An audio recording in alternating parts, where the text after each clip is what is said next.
It's Grandson of Right Thought. Welcome to the School of Marvelous Light. Doing well, little flock? Feeling blessed this morning? Healthy? Wealthy? Abundant? Fruitful?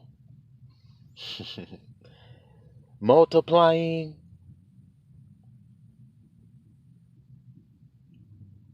Well, I am. Go to your Bibles. Go to the book of 2 Corinthians, chapter 3.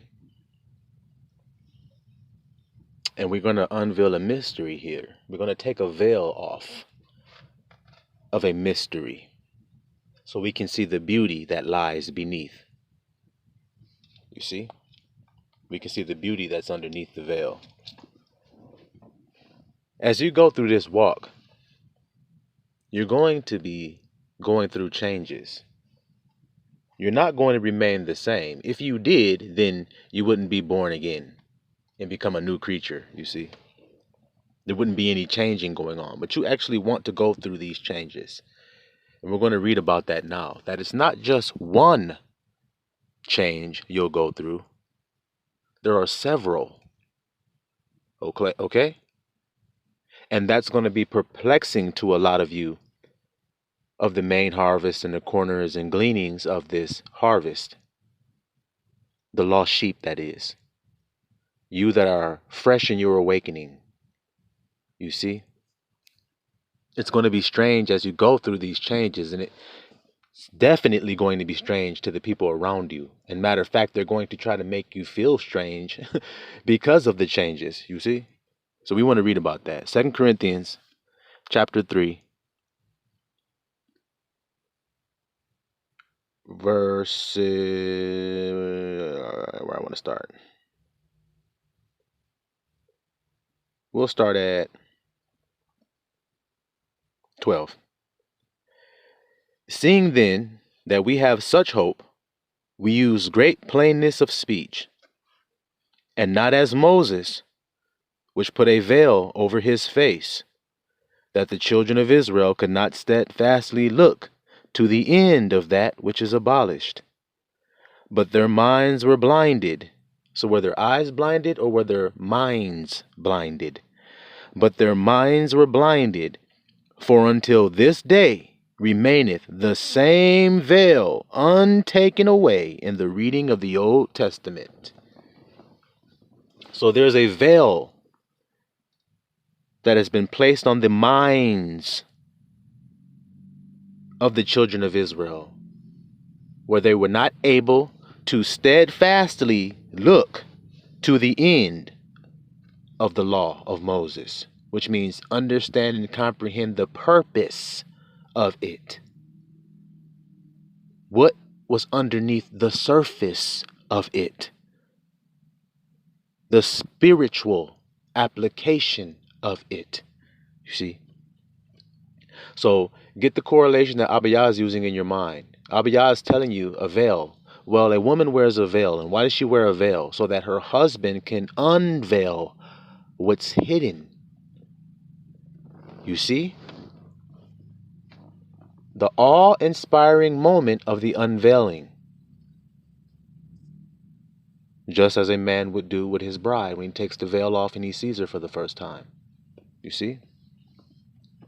Unveiled a mystery when he undresses her body the first time she's been looked upon in this naked state by a man. It's the way Abba would have it, you see? He would be unveiling her body, which is the mystery, the thing he yearned for, the unknown, wanting to know, which is man's greatest motivation, wanting to know something, you see? But their minds were blinded, he says. He says, 15, but even unto this day, when Moses is read, the veil is upon their heart. See, your mind, your heart is one. You see, thoughts and feelings. The veil is upon their feelings as well. Nevertheless, when it shall turn to Abiyah, the veil shall be taken away. Listen carefully. Now, the Lord is that spirit. So when you read in the Old Testament and you read where it says the Lord, the Lord, the Lord, all through there, that is the spirit. He's made that very clear here. And where the spirit of the Lord is, there is liberty, freedom. But we all, listen at this carefully, with open face, beholding as in a glass. So it's like you're looking in the mirror with your open face. You're looking in a mirror. Beholding as in a glass the glory of the Lord. Beholding in a glass the glory of the Spirit. Do you see? Is the Spirit visible or invisible? So we all, with an open face, beholding as in a glass the glory of the Spirit, are changed into the same image from glory to glory, even as by the Spirit of the Lord. What does it mean, from glory to glory? From image to image.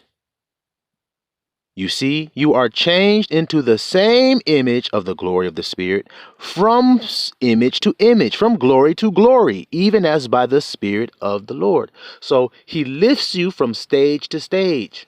And in my life, I'll explain it to you in great clarity because I have had this experience, which you of this truth, of this election, will all experience the words of Abba Yah in your life. You become the living word. See? The word is alive. It is always being done. It has been done and will be done and is being done. You see, eternal in you. So you're changed from glory to glory. Well, when I first had my first awakening, my original man that I was when I came here, my mother and father gave me a name and everything. That man died. And in his place was a man named Azariah, was resurrected in his place. And this man was in like manner to Moses, stuck to the law, wore his fringes, kept Shabbat, kept the holy days, all of these things. Azariah, which means Yah has helped, was the first glory. You understand what I'm telling to you? That was the first time my glory was changed from one image, which was the mundane person that my parents told me that I was when I got here. Changed from that to Azariah, which means Yah has helped. That was the first shifting of my awakening. My first awakening. Azariah, I went as Azariah until I went into the 40. See? So that would be Azariah, Yah has helped, going into the 40. When I went into the 40, a new name was revealed to me out there while I was in the 40. You see? And then when I came out of the 40 and came back to the world, I was shifted into a new glory, which is the grandson, the branch. So that's from glory to glory. Now, I didn't tell you guys the name that I was given in the 40 because that's between me and the Father. But between Azariah and the man who I became when I was in the 40, Yahusha came in between those two men, made one new man, which is the branch, the grandson. So I had to transition through these glory to glory changes I went through. Do you understand what I'm telling you? Which, of course, was strange to the world. Because back then, everybody was calling me AZ or Azariah, you see, or Oz. AZ, that's what they was calling me for the most part. And then when I came out the 40 and told them, like, no, Abba just changed my name, gave me a new name, then they were like, okay. And then when it was the grandson, then they were like, okay, hold on a minute here. First you were this guy, then you were this guy, then you were that guy. No, I've always been the same guy. I've just been changing from glory to glory into my final manifestation or my final image, which is the image of Abba, the Spirit. See? Grandson means the third time Abba is showing his face to his people. The first time was in Sinai. They said, we can't see your face, so Moses, you go up. The second time was Yahusha. If you have seen me, you have seen the Father. So the third time, when will he do it? In the branch, in the grandson. The grandson will behold the image of God face to face. It is written in the prophets if you read it. There's a whole discussion about his vessel. It came up before God. The grandson's vessel came up before God. That would be in the 40. Came up before God, and the devil fought for it, and the angel of God fought for it. See? And the angel of God told that devil, the Most High rebukes you. Which means you got to go. And then he looked at me and said, I can no longer touch you. That's what he said. There's a void between me and you. We couldn't shake hands or anything. Y'all see that? He said it to me. He said, there's a void between me and you. I can no longer touch you. I don't have jurisdiction anymore. I've been cast out. So then who did come in? The angel of the Lord came in. The word came in. And you all are bearing witness to that. See, you didn't see the warfare that took place. You're just seeing the results of the warfare, which is that the angel of the Lord won and took dominion over my vessel. And that's why y'all hear me speak the way I speak. And I say things like, I'm challenging any man on this earth. Well, wouldn't the angel of the Lord do that? Because watch this. All in the ancient texts, when you read about the wars and the fighting and everything, then it say the Spirit of the Lord came upon him and he slew a whole bunch of people. See? So if we're spiritual warriors, then that same application must apply to the one who bears the mark of David, which means the Spirit of the Lord is on him, the anointed one. That's what it means. That's who David is. He shall grow up into David. That's what it says about the branch. You see how I ain't lying to you? He has to grow up unto David, it says, which means he has to change from glory to glory unto the image of the Spirit of God. You see this? Broken down with great clarity for you all so that you understand what you will go through. You must be detached and you must let the Spirit work in you and don't hinder it. When it changes you from a glory to another glory, don't try to hang on to that old glory because he's making a new thing in you. Understand that? He's making a new thing. Remember, as you transition, before you ever become a butterfly, you have to shed several skins as a caterpillar. Because you're growing as a caterpillar, you have to shed skin. Sometimes you change color even as a caterpillar before you even change into a butterfly. That's glory to glory. Say you were a small little green caterpillar and you started eating and growing, and you got bigger and fatter and you had to shed that skin for a new skin. So then you shed that skin off and now you're orange and shit and hairy and all kind of shit is all on you. Well, that's a new guy. It's the same guy, but he has a new name because he looked different and he got different attributes. But eventually his fullness is going to be a butterfly. You see, that's the fullness. That's the image of his glory. But he's going to change from glory to glory until he comes to his full image. Well, it's the same thing with you. That's what Abba meant for man.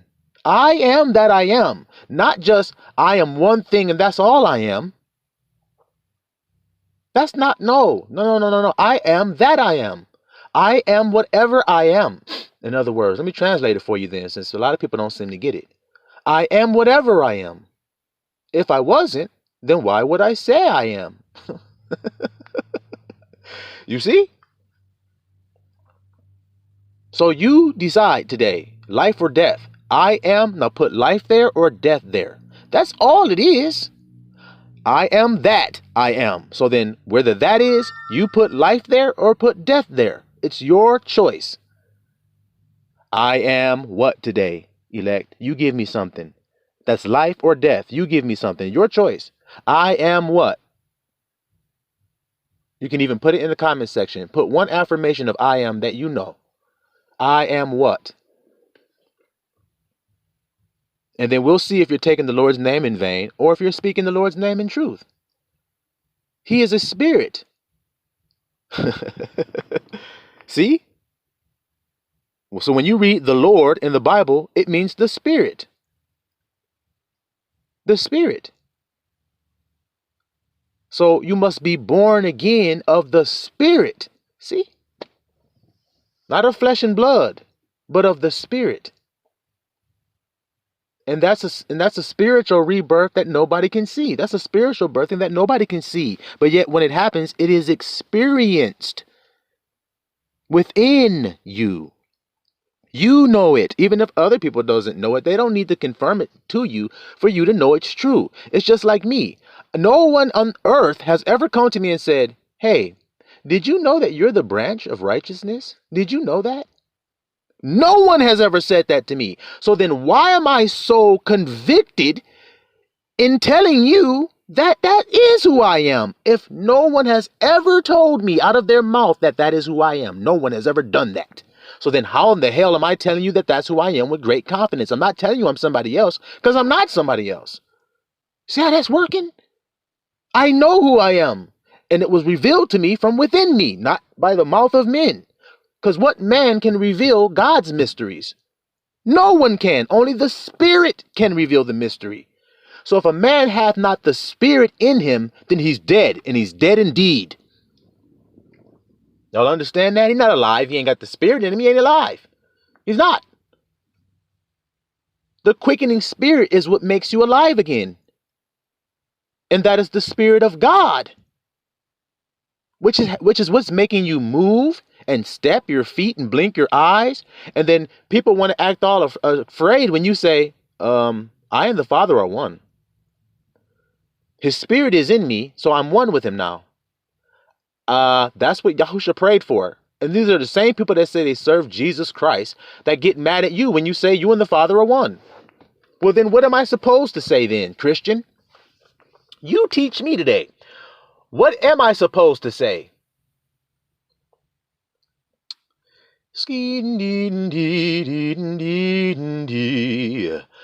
You want me to say that I and the Father are not one? Well, then I'll be making myself a liar. Thou shalt not lie, right? Alrighty then.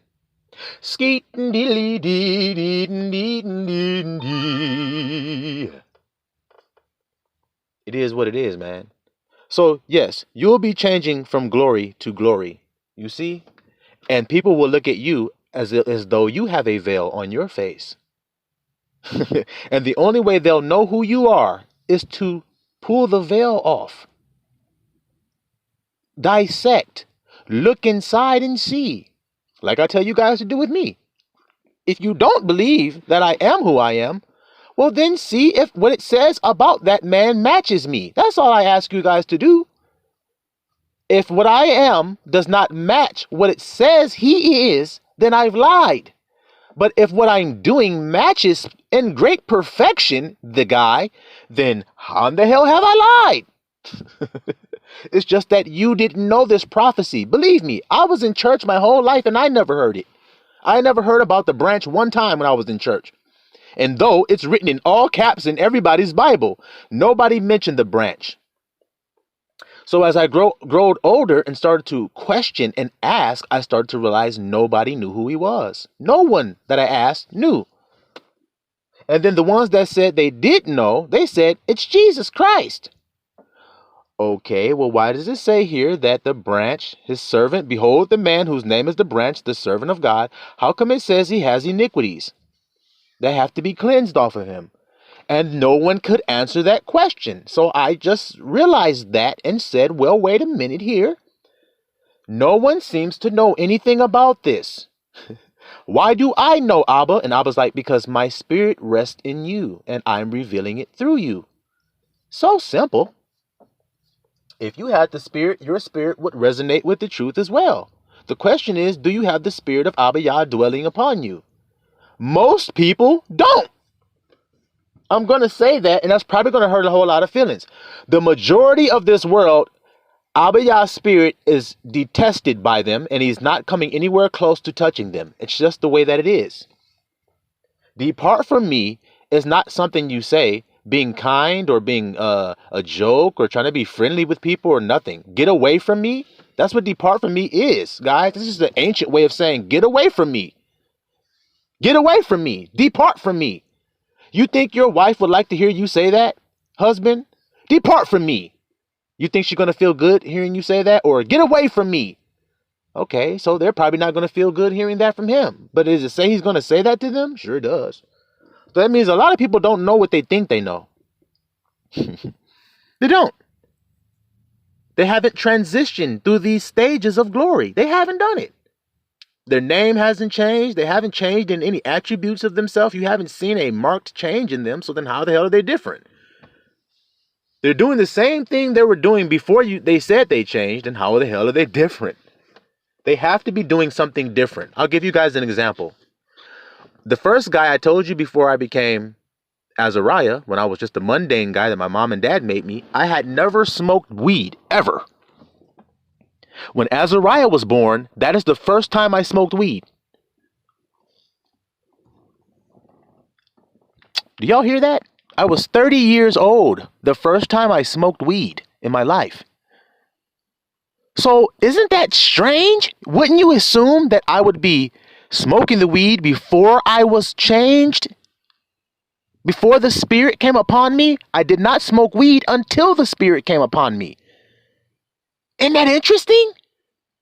See, a lot of people don't know that about the grandson. They thought I was smoking weed and I came into the truth, and so I just kept smoking weed. No, I was not smoking any weed before. Not drinking, not smoking. I was a very health conscious, very dedicated to 100% health man, period. Drank water, Starkey water and Waiakia and shit every day. That's all I drank.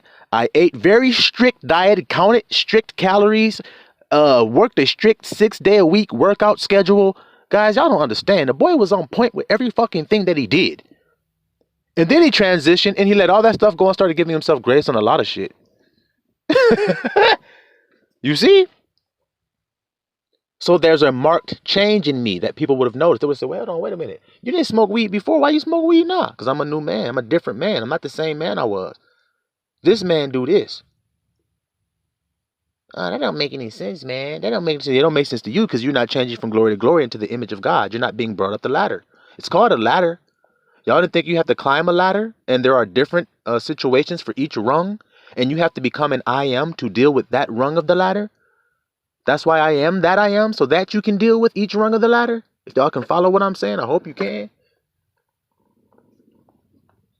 Until you reach the final rung, which is face to face with the Spirit of God. I am. I am. All of those glories you go from are images of thoughts that you have. I am this, and then you go to a new glory. Once you claim it, you become it. As a man thinketh, so is he. So as your thoughts and feelings rise, you're going to change. There's nothing you can do about that. When you were thinking, I am lacking here, and I am ugly here, and I am this here, you became that, and you showed that, and people saw that. But then when you start to say, I am beautiful, totally, upside down, inside out, I am completely beautiful and radiant, inside and out, and completely healthy, then you changed, your glory changed, your image changed, in other words. Y'all hear this? And then when you get face to face with the Father, then you become the things that the Father are, and you rest there forever. I am kind. I am patient. I am long-suffering. I am full of tender mercies and loving kindnesses. I am just. I am upright. I am perfect. See, how can you become made perfect if there is not a goal to reach, which is Abba? That's the goal. And that's when you will see Christ again and your hearts will be made merry. See? Because that's where he is, in the truth of the Father. He's not in any lies. And as long as you're living in lies, you can't behold Christ face to face. You must go to where the Father is, because that's where Christ is sitting, on the right hand of the Father. You see? And these things can only be revealed by the Ruach HaKodesh from above, our mother wisdom. And she will not come to any child that is not her own child. That's simple. She will only come to her own child. She's only invested in raising her own children. See? Wisdom is justified of her own, which means, wow, that guy is wise. That you're talking about my mama. I'm honoring my mama right now. When I show my wisdom, I honor my mother that way. See? And how do I honor my father? When I live in love and in truth. So I honor my father by living in love and in truth, and I honor my mother by living in wisdom and discernment. You hear this? Easy. So understand that today, elect. And don't be ashamed and don't be afraid as you change and as you go through these changes as you're in the furnace, just like gold would do. It goes in there, it's going to change a few times before it comes to its final perfection. And don't let anybody steal your crown from you, telling you you cannot be made perfect. Because with Christ, all things are possible. Through Christ, what strengthens you. And with God, Abba Yah, all things are possible. You see? Salawam Israel.